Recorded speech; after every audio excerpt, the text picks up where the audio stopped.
मुंबईत 6 डिसेंबर 1946 रोजी स्थापन झालेल्या होमगार्ड जवानांचे प्रश्न आजही सुटलेले नाहीत। महत्त्वाच्या सणासुदीत आणि निवडणुकीसारख्या काळात रात्रंदिवस सेवा देणाऱ्या या जवानांना वर्षभर नियमित ड्यूटी मिळत नसल्याने त्यांच्यावर आर्थिक संकट ओढावले आहेत। याच पार्श्वभूमीवर मेजर राजेंद्र सिंह बघेल यांच्या नेतृत्वात शेकडो होमगार्ड जवानांनी पुन्हा एकदा जिल्हाधिकारी यांच्याकडे आपल्या मागण्यांचे निवेदन सादर केले। आता या जवानांच्या प्रश्नावर शासन कधी तोडगा काढणार याकडे सर्वांचं लक्ष लागलं आहे। राज्यातील होमगार्ड जवान अनेक वर्षांपासून आपल्या विविध मागण्यांकरिता संघर्ष करीत आहेत। निवडणुकीच्या काळात असो किंवा मोठ्या उत्सवांच्या बंदोबस्तात होमगार्ड जवान नेहमीच पोलिसांच्या खांद्याला खांदा लावून सेवा देतात। मात्र वर्षाचे 365 दिवस त्यांना नियमित ड्यूटी मिळत नसल्याने त्यांच्या कुटुंबाचा उदरनिर्वाह करणे कठीण झाले आहे। या पार्श्वभूमीवर होमगार्ड जवानांनी पुन्हा एकदा आपल्या मागण्यांकरिता आवाज उठवला आहे। मेजर राजेंद्र सिंह बघेल यांच्या नेतृत्वात शेकडो जवानांनी जिल्हाधिकाऱ्यांची भेट घेऊन त्यांना निवेदन सादर केलेत।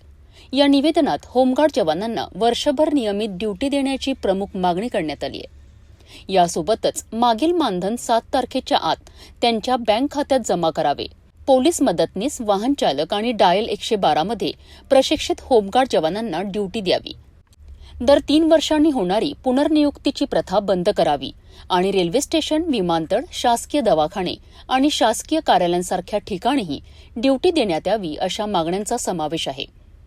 आपल्या मागण्यांचे निवेदन देताना शेकडो होमगार्ड जवान जिल्हाधिकारी कार्यालयाबाहेर उपस्थित होते। आता प्रशासनाकडून या जवानांच्या मागण्यांची दखल कधी घेतली जाते हे पाहणे महत्त्वाचे ठरले आहे।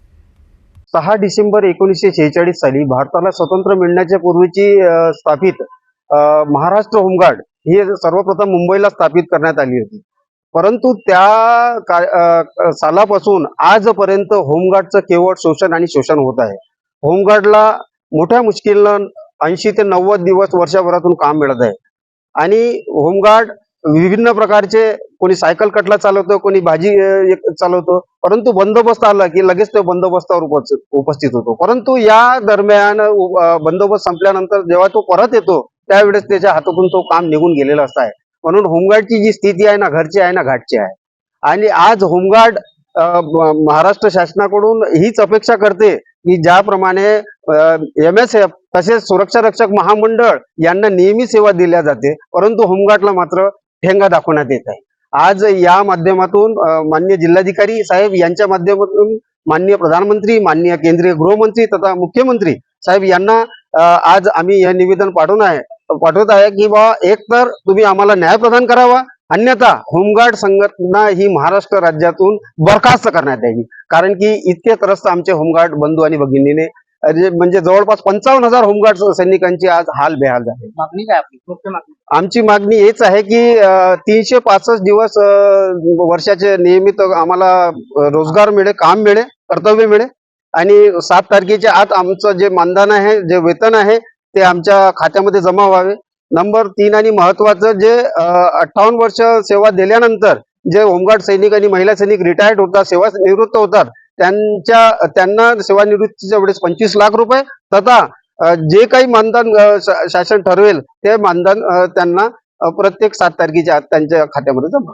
भाजपाची सत्ता आहे, आपण सुद्धा भाजपाचे पदाधिकारी आहेत, बरोबर आहे, मागणी करत आहे। बरोबर आहे। मागणी पूर्ण झाली नाही तर काय आंदोलन आहे? निश्चितच यानंतर संपूर्ण महाराष्ट्र राज्यामध्ये आणि इथून ही ज्वाला पेटलेली आहे। निश्चितच महाराष्ट्राच्या प्रत्येक जिल्ह्यामध्ये याच प्रकारे सर्वप्रथम निवेदन देण्यात येईल। त्यानंतर आम्ही एक विचारणा करून निश्चितच तीव्र गतीने आंदोलनाला सुरुवात करू। आपल्याच नेतृत्वात काही वर्षापूर्वी आपल्या होमगार्ड बांधवांच्या करिता, मागणी करिता आपण लोटांगण आंदोलन केलं होतं। बरोबर, कारवाईला आपलं मात्र समोर जावं लागलं। हो, कारवाई होणार नाही आता समोर आंदोलन। कारवाई जरी झाली तर त्याच्यात आम्हाला परवा नाही, कारण की आज आमची स्थिती असं आहे की आम्ही अर्ध पाण्यामध्ये डुबलेलो आहे आणि वरतून सुद्धा पाणी आहे। आता आमच्याकडे आमच्या डोक्यावरून पाणी चाललेलं आहे। आता आमच्याकडे हात पाय हल्ल्याशिवाय काम चालणार नाहीये, कारण की आमचे जे कुटुंब आहे, आमचे जे होमगार्ड सैनिक आहे ते एकदम वाऱ्यावर सोडलेलं आहे। अखेरीस होमगार्ड जवानांनी पुन्हा एकदा आपल्या न्याय हक्कांसाठी जिल्हाधिकारी यांच्याकडे धाव घेतली आहेत। वर्षभर नियमित ड्यूटी आणि वेळेवर मानधन मिळावा या त्यांच्या प्रमुख मागण्या आहेत। आता जिल्हा प्रशासन आणि राज्य सरकार या जवानांच्या भावनांची दखल घेऊन त्यांच्या समस्याचे निराकरण करेल अशी अपेक्षा व्यक्त केली जात आहे।